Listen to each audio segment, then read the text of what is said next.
জাতীয় ঐক্য এই মুহূর্তে সবচেয়ে বেশি প্রয়োজন প্রত্যেকটা রাজনৈতিক দলের মধ্যে, এবং আওয়ামী লীগ প্রশ্নে তো এটা আরও বেশি প্রয়োজন।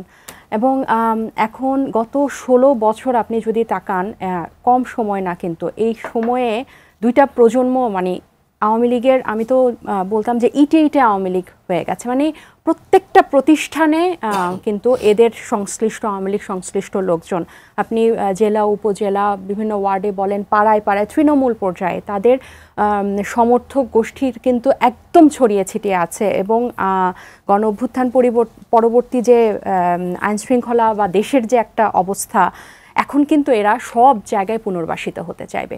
আমি বলছি না যে যারা সরাসরি দুর্নীতির সাথে যুক্ত ছিল, অনিয়মের সাথে যুক্ত ছিল, তারা কিন্তু সবাই যে পালিয়ে যেতে পেরেছে বা সবাই যে ধরা পড়েছে, কিন্তু এরকম না। অজস্র, কারণ 16 বছর একটা বড় সময় তাদের এই সাম্রাজ্যটা গড়ে তোলার জন্য।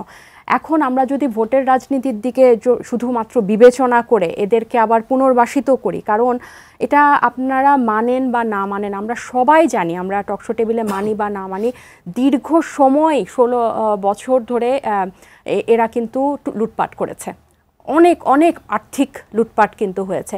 এই টাকাগুলা দিয়ে কিন্তু এখন তারা এটা কিন্তু তাদের পুনর্বাসনের মূল অস্ত্র, এটা আমরা সবাই জানি।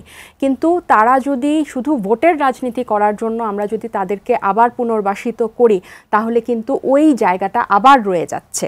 সো এটার ব্যাপারে কিন্তু আমাদের জাতীয় ঐক্যে পৌঁছাতে হবে, যে আমরা যদি এই যে হাসনাত যে কথাটা বলেছে, আমি যদিও তার পুরো বক্তব্যটা শুনিনি, যে বিএনপির ওনাদের টাকা চালা, অবশ্যই বিএনপি একটা প্রতিষ্ঠিত রাজনৈতিক দল, তাদের নিজস্ব সব মশার বিরুদ্ধে সুরক্ষা দিতে এলো বসুন্ধরা এক্সট্রিম অ্যারোসল, মশার বিরুদ্ধে এক্সট্রিম সুরক্ষা, ফিনান্সিয়াল পলিসি আছে। কিন্তু এটা বুঝাতে বলেছে যে এই পুনর্বাসনটা, সেটা যেরকম বিএনপির জন্য, সেটা কিন্তু এনসিপির জন্য প্রযোজ্য। এনসিপিও নিশ্চয়ই টাকা নিয়ে তাদেরকে যদি পুনর্বাসিত করে, এটা কিন্তু শুধু ভোটের রাজনীতির বা ক্ষমতা দখলের জন্য, এটা শর্ট টার্মে হয়তো আপনাকে কোনো কিছু দিবে, কিন্তু ইন লং রান কোনো মানে রাজনৈতিক দল কিন্তু দাঁড়াবে না। আমাদের দেশের এখন যে রাষ্ট্র কাঠামো এবং আমাদের যে সমস্যার মূলে, আমাদের কিন্তু গণতন্ত্র শুধু রাষ্ট্রে না, আমাদের রাজনৈতিক দলগুলোর মধ্যে কিন্তু গণতন্ত্র, স্বচ্ছতা, জবাবদিহিতা, এগুলো সবচেয়ে বেশি প্রয়োজন।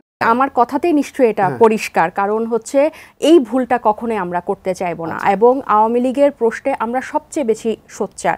আর এটা কেন হয়, এই পুনর্বাসনটা বা এই ধরনের লোক ভারী করা বা বিভিন্ন জায়গায় তাদেরকে পজিট করা, এটা কেন হয়? ভোটকে বা নির্বাচনকে কেন্দ্র করেই কিন্তু মেইনলি এই জিনিসটা হয়ে থাকে। এজন্যই আমি বললাম যে শর্ট টার্মে হয়তো এটাতে কোনো উপকার হতে পারবে, কিন্তু লং টার্মে এটা হতে পারবে না। কারণ তারা 16 বছর এই সাম্রাজ্য, এই স্বৈরশাসকের সাম্রাজ্য কিন্তু 16 বছর ছিল, এবং এটাকে যদি একদম সমূলে মানে একদম উপড়ে ফেলতে হয়, তাহলে কিন্তু প্রত্যেকটা রাজনৈতিক দলকে ঐক্য, এই যে ভাই যেটা বললেন, ঐক্যের জায়গায় থাকতে হবে।